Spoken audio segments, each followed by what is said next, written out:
Good evening and welcome to Kunsang Pile Choling. We're really happy to have you with us tonight for a teaching by Jetsunma Lhamo. And the teaching tonight is entitled How to Pacify Desire. It was originally given in 1991. So we will begin.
What I'd like to talk about today for the adult portion of the teaching, again, is similar.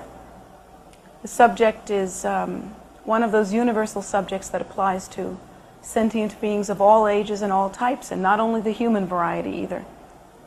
Because one thing that all sentient beings have in common is that we suffer from desire. Now, often that particular teaching is misunderstood and it's misapplied. We think that in order to apply some insight regarding that particular teaching, that all sentient beings suffer from desire, that the way to live is a very superficial representation of doing without such desire. And that is to say, we adapt a certain demeanor that ultimately, if it's not applied in a deep and profound way, actually makes us feel superior, makes us feel holy, but it doesn't do us much good. We really have to understand the nature of desire much more deeply than we do. And the problem with understanding the nature of desire is that it's very hard to do. We can literally be involved in Dharma teaching for a very long time. We can be in the presence of the teaching, we can hear the teaching, and we cannot apply it at all. It can just go right over our heads. And I think that is most often the case with practitioners, especially new ones. How does desire come about, and how is it so all-pervasive? Well, the teaching that we are given by the Buddha indicates that our nature is the pristine, primordial wisdom nature, that nature which is free of contrivance, which is innately wakeful and luminous, that nature which is the combination of awareness and space, pure and uncontrived. This is the Buddha nature, and this is our nature.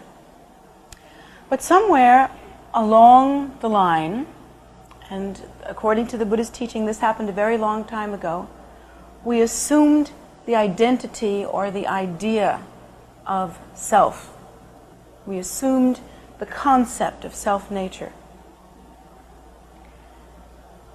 The mind became, at that point, somehow divided, because in order to assume the identity of self-nature, in order to cling to the idea of ego or self-nature, one has to distinguish between self and other.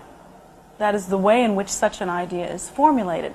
So from the very first moment of the inception of that idea of self-nature, of that assumption of self-nature, from that very moment, the mind became divided in such a way as to distinguish between self and other.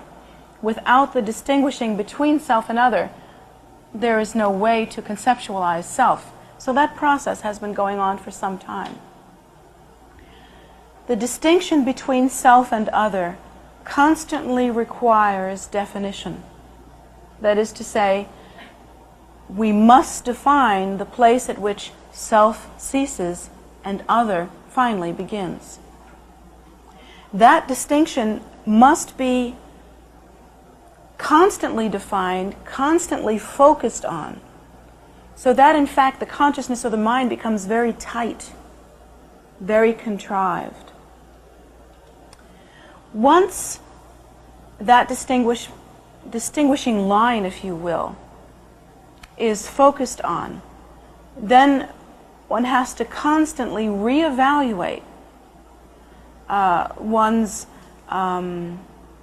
idea structure. That is to say, self must be constantly evaluated. If it is something distinct from other, and the idea has come to the point where its parameters have been discovered, if you will, or I shouldn't say discovered because that implies that they are real, and they are not. The parameters are settled upon, they are decided upon. Then at that point, this process of the evaluation of self constantly has to continue. And there is the birth then of a kind of elaboration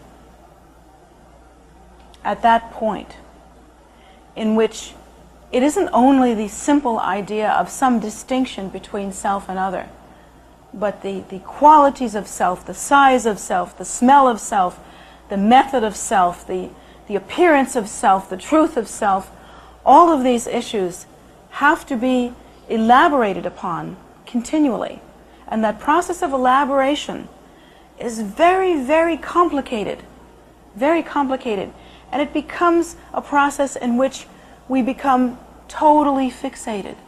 Our consciousness becomes then not the non-specific, luminous, natural, wakeful state that is the true nature, but it becomes a consciousness that views specific phenomena as being distinct from self, and specifically it views self in a very specific way.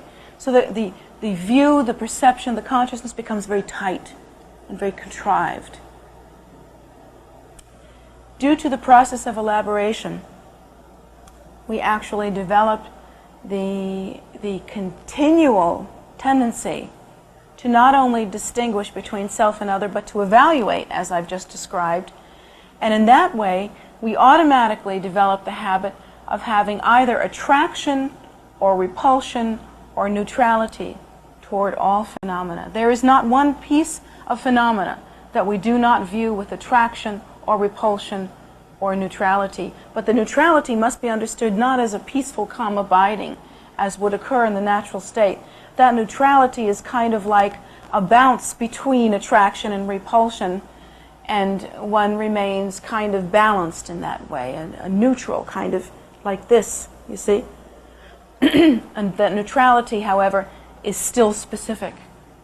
It is still taking into account both attraction and repulsion. And that process continues. The mind becomes very much involved in that, totally involved in that. The Buddha teaches us that this has taken place since time out of mind, inconceivable time. That we have in fact lived many, many lifetimes.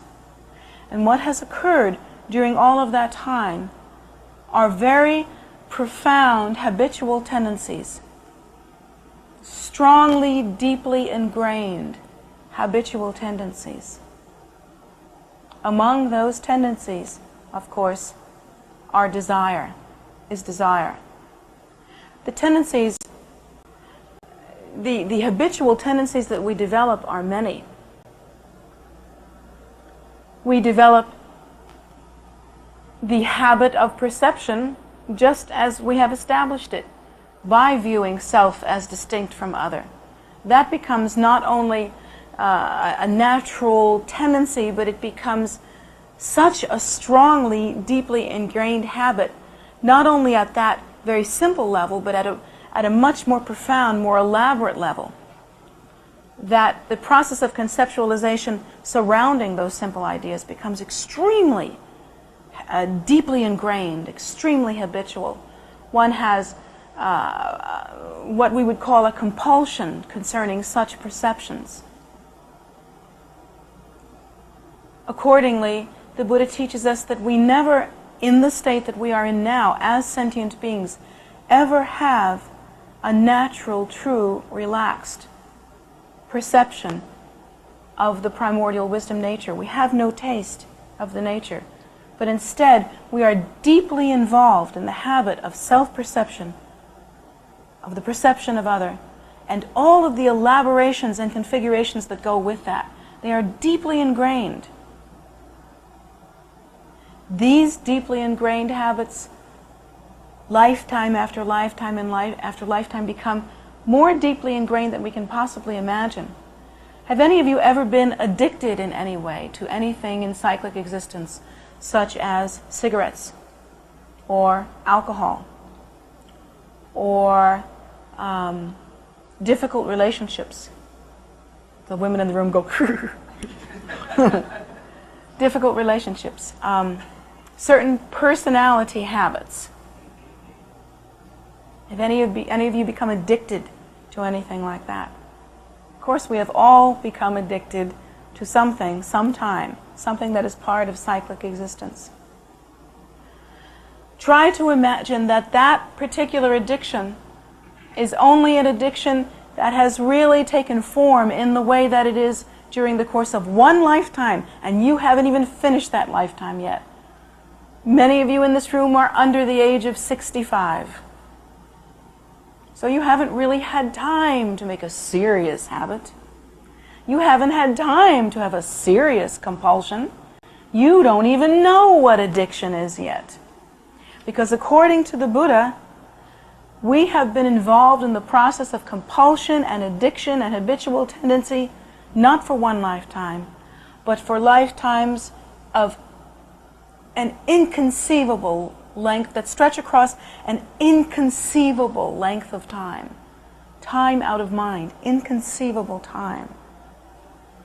For that long, we have been developing and polishing and loving and treasuring our habitual tendencies, our addictions. We're really good at this. And then, like I was telling the children, when you have a strong desire, a strong compulsion to have something, a strong grasping or neediness, what we usually do is try to satisfy it.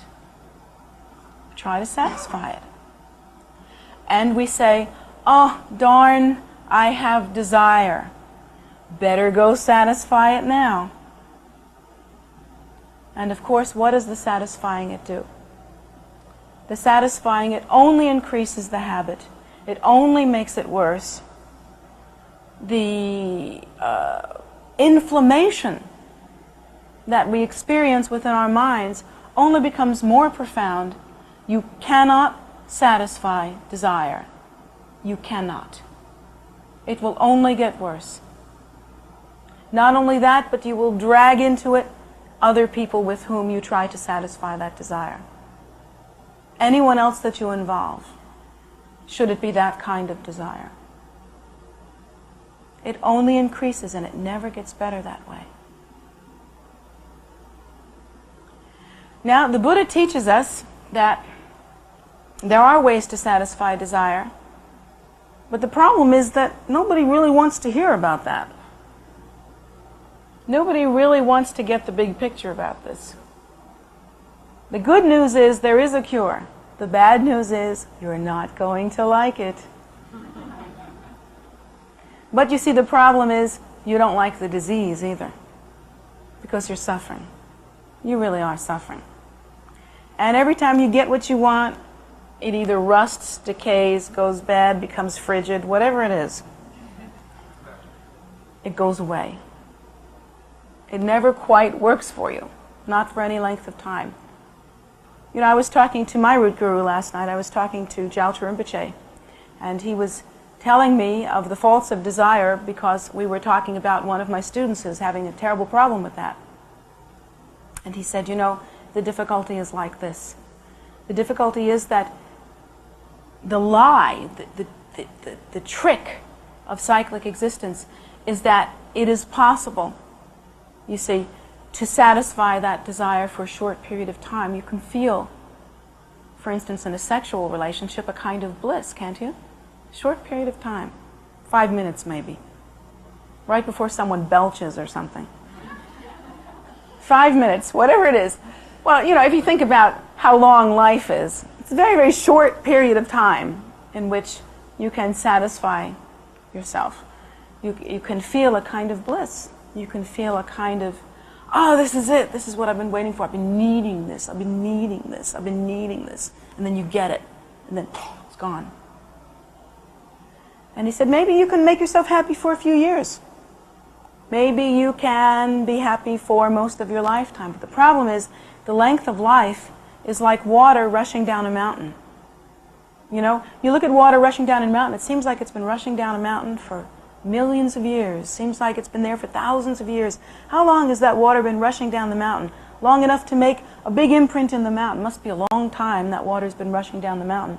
But if you understand that if you could follow 1 cup of water as it goes down the mountain, it's gone. It's moving so fast you can't even see it. Our lives are like that.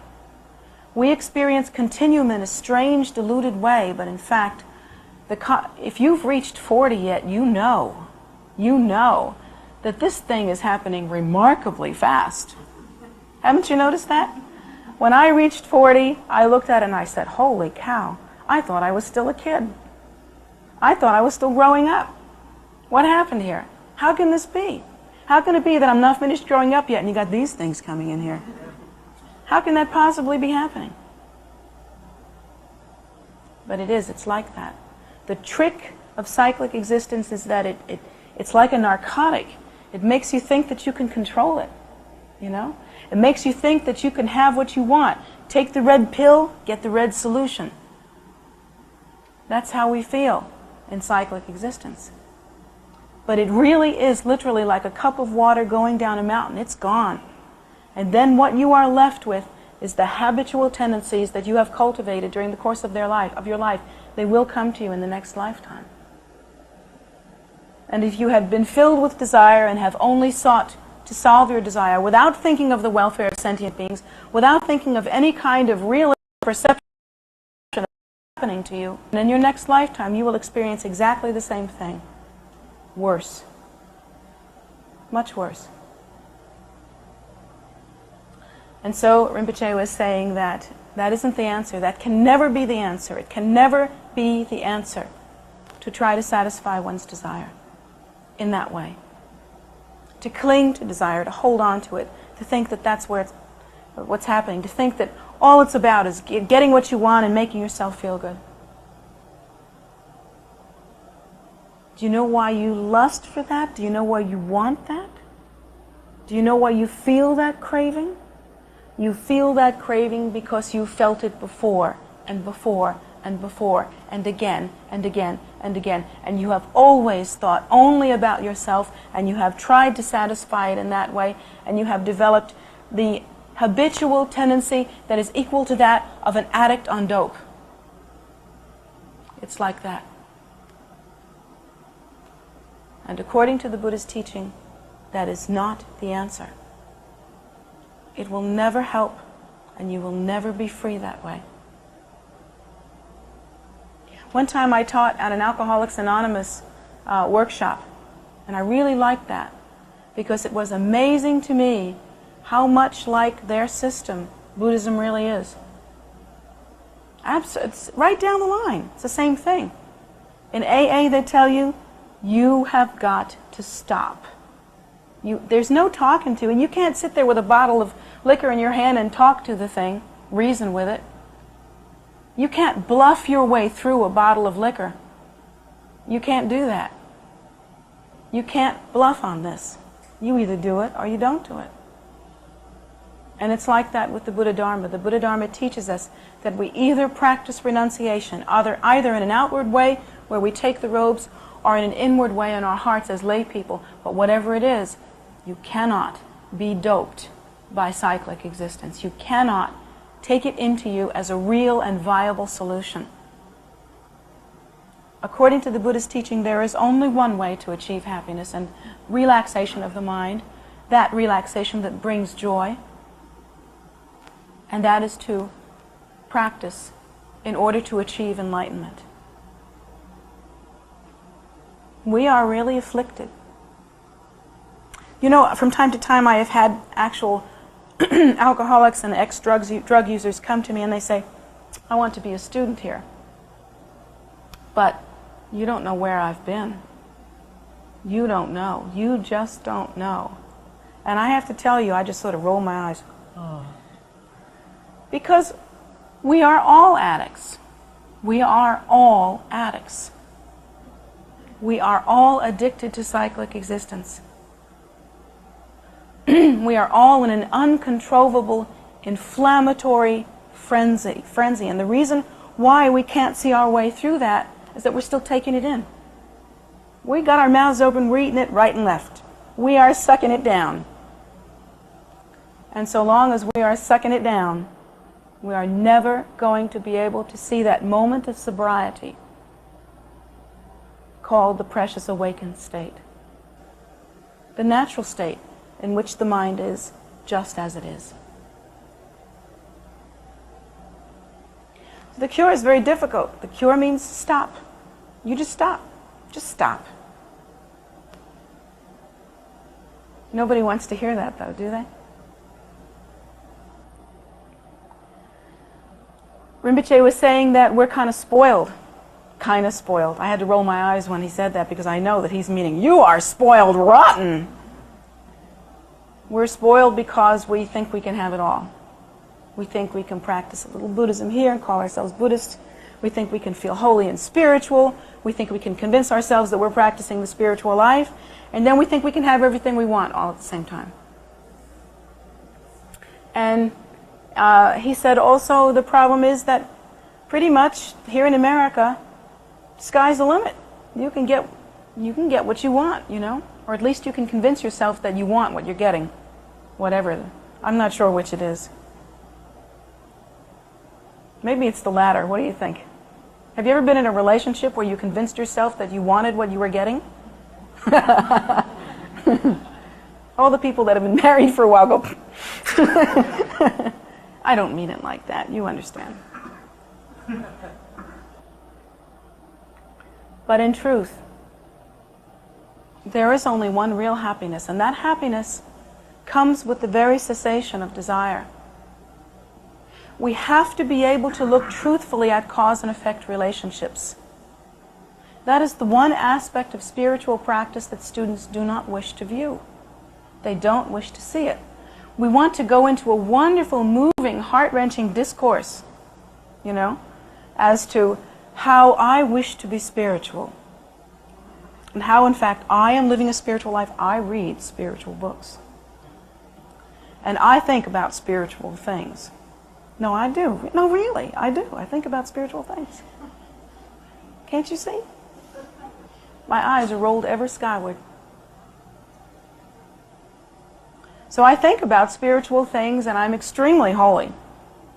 And I live a spiritual life, and I talk softly and very genteelly. And so these are the ways in which we think we are practicing spirituality. And those are fun, actually. Those are fun because they give us an identity. We get to feel like a big shot. We have a label. We can feel comfortable. We can say, I am a really good person. We can pat ourselves on the back, and we can invite other people to do that also, you know, by telling them how great we are. One of my sons, who likes to talk about himself a lot, has a great line. He says, now enough about me. Let's talk about you. How do you feel about me?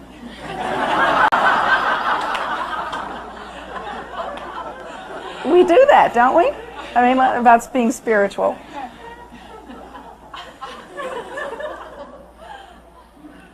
So, anyway, can any of you recognize which son that might be? Probably a little family joke there. He'll kill me for this. But at any rate, the tendency is clear for us to want to do the schmoozy part of religious practice. We want to do the fun part. The hard part is really looking at cause and effect relationships. Now, the Buddha gives us some horrible cause and effect relationships in a list. Some of them are, for instance, those that are able to keep spiritual commitments on a mental, verbal, and physical level. That is to say, practice with body, speech, and mind, in the future, will be beautiful. Beautiful to look at. You know, very attractive, very beautiful, and with a great deal of charisma. Those that make such vows and break them will be born not only unattractive, but often with some kind of deformity, some kind of physical problem. Now, take that as a perfect example. That's a perfect example. Often the people that are very, very beautiful wish, you know, they sort of have that response from other people in society where other people look at them and say, "You are really beautiful. You know, you're really beautiful. So beautiful that I really like to look at you." And so people go, so the people that are beautiful go, "Oh, they like to look at me. So look at me now." And they sort of bounce around with that a little bit, you know. And they learn to live that way. And they feel that they can get by on beauty, so they don't have to have any ethics. Maybe they don't have to have any morality. Maybe they don't have to have much personality. Maybe they don't have to be good at too many things. They're sort of like decorator pieces, you know. And there are people that live that way. I don't personally know any. Certainly I'm not one of them. But there are people that live that way. They get by on that. What they are doing actually is absolutely ensuring that in a future life they will not have that beauty, not for a long time. They're kissing it goodbye, out the window. They must have done something in the past that was right. They must have kept some vow. They must have kept some commitment. They must have lived purely in some way to make their body a beautiful vessel. But they're turning it around. They're losing it. They're losing it. Then there are those people that are not so attractive. There's people that are not so attractive, or for some reason believe that they are not so attractive, wish to make themselves attractive. They wish to get approval from others. They wish to get love from others. They wish to get something from others that tells them that they're okay. Makes them feel good. What they don't know is that in their fearfulness, they are creating for themselves the perpetuation of their condition. What if instead they said, "I am only one person. How I look, that's not so important. Whether I feel myself to be really adequate, okay, but it's not a big deal. Let me spend the rest of my life making prayers that those who are in misery, who feel ugly, who feel unadorned, that they would be adorned in splendor in this and every future lifetime. Let me make prayers for that. Let me make wishing prayers for them as though their welfare were much more important than mine. Let me live purely according to that kind of compassionate idea. Let me establish myself in that kind of bodhicitta, awakened compassion. Let me think only about that. Believe me, in some future life, probably the next future life, but who can say for sure, that person will be beautiful, beautiful in every way. And interestingly, that person, although they may not be physically beautiful in this lifetime, will be beautiful to others in ways that the physically beautiful person could never have been. But they will actually create the karma of physical beauty. Now, of course, that's not such a great payoff. You think about that. I mean, physical beauty is a wonderful thing, but it's not really such a great payoff. It's not something to really go for in any way, because if you use up all your karma all your merit being physically beautiful in one lifetime, so what, right? It's not that great of a deal. But you know, you can't really say that to those people who have never really been loved because they're so unattractive, or who have some kind of physical deformity that they've lived with their whole lives. They don't believe you. They can't hear it. They don't know. But we have the teaching of cause and effect. Are we going to waste that teaching? We've been learning how to live. We are beginning to develop some kind of understanding. Rinpoche was saying last night, if we practice that understanding and live accordingly, everything's got to come up well, because it's like practicing, it's like planting a good seed. If you plant a pure and virtuous seed, the results of it have to be good. How can they be bad? How can they be bad? It isn't logical. An apple seed will always produce an apple. But on the other hand, if we, knowing these cause and effect relationships, then abandon them and break vows and practice non-virtue, practice selfishness and think only of ourselves and what we need, how can we get what we want? How can I get it? I want it, I want it, I want it. If that's all we think about, then we are literally lying down with the enemy. The enemy that will kill us, the enemy that will destroy us, the enemy that will rip us apart piece by piece. We are lying down with the enemy, we are feeding the enemy, we are allowing the enemy to do with us whatever it will.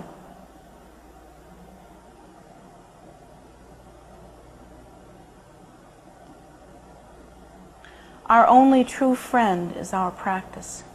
What we carry in our heart, the virtue that we carry in our heart, it's our only true practice, and it's all that we can ever offer to another. Are we doing anyone a big favor by cultivating such strong dependency with them? Yeah, we're helping them to go down just like us.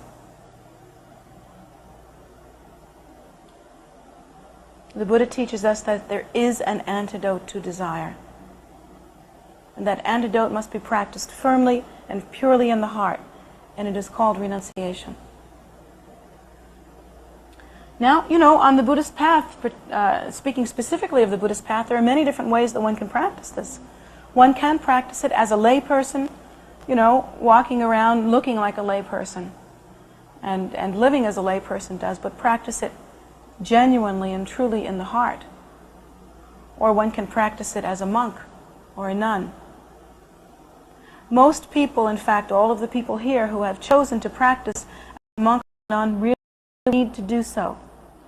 They have been honest with themselves. They have seen themselves and they know that the only way to quit is cold turkey. There's no other compromise, You can't give yourself half a bottle of liquor and think that that's making you a better person. Now, for other people, they are able to practice in their heart. But that is a more difficult practice, actually. And there are many lay people that I see that I feel should take robes. So everybody's wondering, who's she looking at now? Let me scan the room generally. Make you all scared. Of course, the choice is yours. I myself have a family and I practice as a lay person. It's tough. There's a lot to be confused about in cyclic existence. But the thing that has to be accomplished, the thing that must be accomplished immediately and firmly and truly, is that one must understand the faults of cyclic existence. One must understand the condition of cyclic existence. And particularly, one must understand cause and effect. How many times in one lifetime do you intend to betray yourself before you help yourself?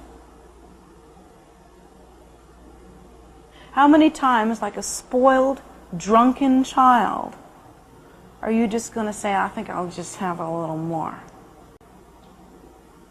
How many times are you going to do that before you wake up and you realize that your desire is so much bigger than all of the good qualities you have piled together? And then what are you going to do? If your desire is that great, are you helpless? According to the Buddha, no, you are not. First thing you do is take refuge. Next thing you do is think about others and practice in order to benefit others and make prayers for others and begin to cultivate that kind of compassion. And the next thing you do is to begin to practice in whatever way you can, small. It'll be small at first. Maybe small. First of all, you examine cause and effect. Next, you begin to act on it. Well, gee, if I continue with this non-virtuous, selfish way, I'm not only going to hurt myself, but I'm going to hurt the person who I'm practicing this non-virtue with. So I better stop thinking only about myself. I better practice cause and effect. In closing, the Buddha has actually two kinds of wisdom. We think of the Buddha as someone who sits under a tree and la-di-da, he practices emptiness and he can go into samadhi. Very holy stuff, Sits there in a lotus position, ankles all bent up. Practices samadhi, looking just as holy as you can just ever think about. And that's Buddhism. That's baloney is what that is. That has nothing to do with anything. The Buddha has two kinds of wisdom. Yes, the Buddha lives in samadhi. The Buddha knows samadhi. In his enlightenment, he absolutely has the accumulation of wisdom, that is to say, the understanding of the profound nature, the understanding of emptiness. He is awake to the primordial wisdom nature. So yeah, there is that. The Buddha does practice samadhi. But the Buddha has the other, equally as important, accumulation. And that is the accumulation of knowledge. And that knowledge specifically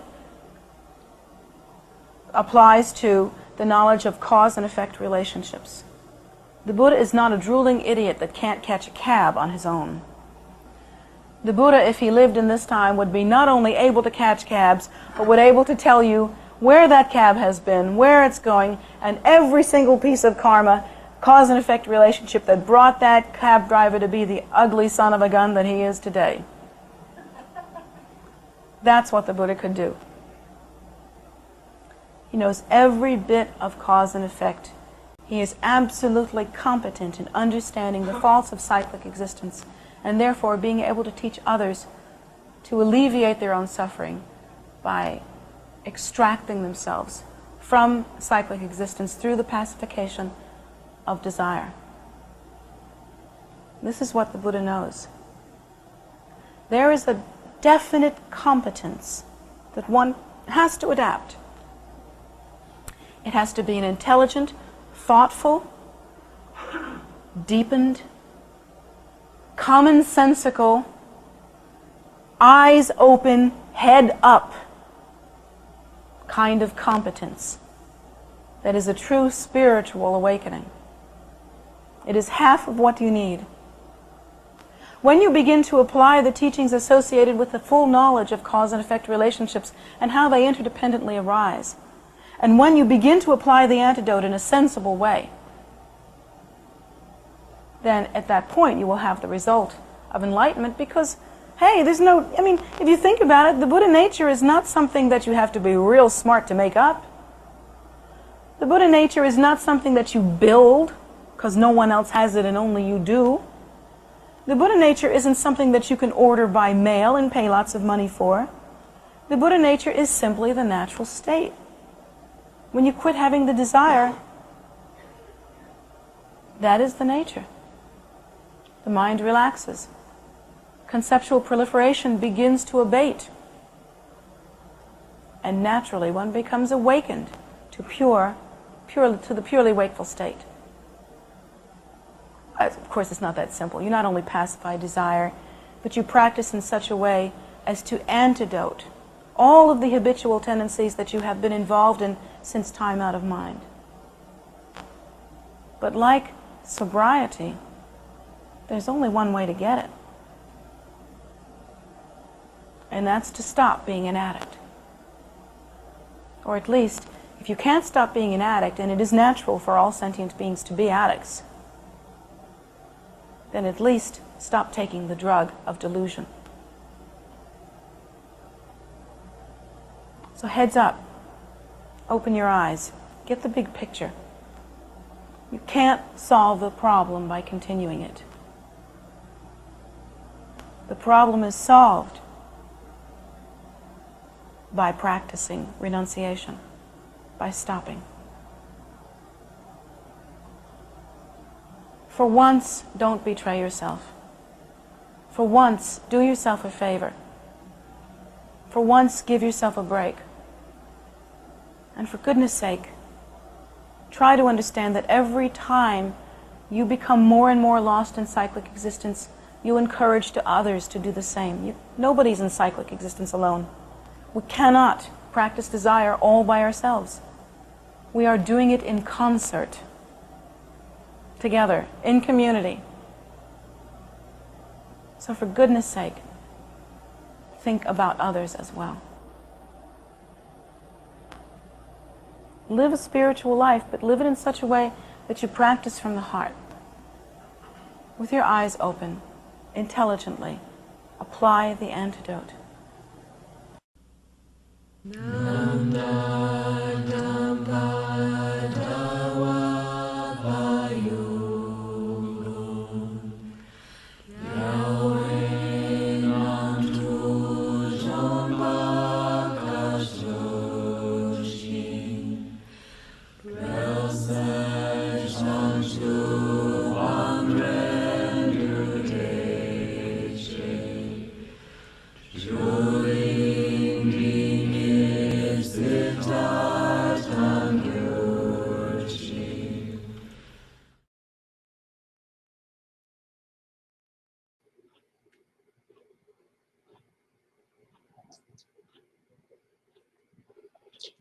Thank you, everyone, so much for coming and for sharing the teaching with us all, with all of us who've been online. We do show these teachings twice a week, Wednesdays at 7:30 and Sundays at 11 a.m. Because the teachings are pre-recorded, we also have them available on YouTube, which we hope to organize in a better way soon. But they are available there for you. They're all there. You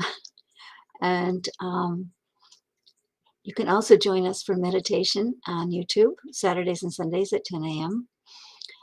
Or you can join us in person, because we are now open at KPC in the prayer room from 8 a.m. to 8 p.m. every day.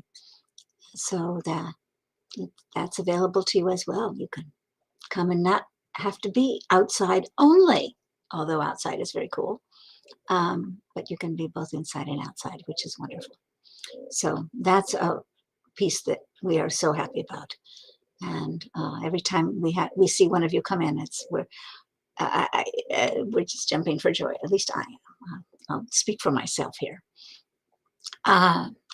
So now Medicine Buddha is shown on Facebook Live every evening at 7 p.m. And it's a very short practice, and so you should come and join, because it's very beneficial, and it's mostly in English, and we all know somebody who's sick or who needs prayers because of their health, so you can put them all in and get them the help that they need. So in addition, we also do a food offering ceremony every single day. Food offering is called a soak. It's often called a feast offering in traditional monasteries, but it's different practices you can use, but the general central part of it is you offer up a whole lot of food and a beautiful, rich offering, and then you offer it all to the Buddhas, and then afterwards you can eat it, which is very cool. But also it's the offering portion of that, it's the generosity that brings you a whole lot of merit, and that merit is what you need to help actualize all the things she was talking about today about overcoming desire. It's kind of a big antidote to that. And so we do that daily. In general, Monday through Friday is at 5:30 on Zoom or live inside. Saturday is at noon, and also, the same Zoom or live inside. Sundays is at 2, and that's usually a Riggs and Dupa, a longer one, but this coming Sunday, being Dakini Day, it will be a Yumka Soak, and it will be live at the Guru Rinpoche statue. That will be on Facebook Live if we can manage it. That seems to be the easiest one to get to, with almost no internet and almost no cell service. So it kind of depends on what we're able to have at that moment. Otherwise, come live, come be there with us. Everyone's welcome, and we'd be happy happy to have you. So that's pretty much our week in terms of prayers and practices. You're always welcome to come and visit openly everywhere in the prayer room and also outside, both here and across the street on the Peace Park. We've had some amazing volunteers who have cleared the trails after all of the storms that we've had over the last while. And it's just really, really beautiful and really kind of rich and well cared for, and all of those things you kind of don't expect to find in 65 acres. So it's really lovely. And there's the energy. So there's that too. So come be part of that. If you want to make an offering to Jetsunma, you can do so through her PayPal account at jetsumagift@gmail.com. And that's in the chat. Jetsumagift, all one word, gmail.com. So there's that. And if you any practice that you want to join in, if you want to just check and see if it's at the same time you thought it was, or if it's what it is, or you're free now and you're just interested, just go to tara.org and go to the calendar, which is in a couple of places. One is under Meditate, Practice, Study. I think it's Meditate, Pray, Study. Anyway, something like that. And it's under that, and it's in two places there. One is just the calendar alone, and one is Pray with Us. So you ought to be able to find the calendar. Once you do, they're identical. Click on the event, and it will pop up with what the event is, where you can find it online, and also a link to download the practice. And if it's online, it'll give you the codes to get in. So come join us. We'd love to see you. Hope you have a wonderful week. Hope everything goes really well for you.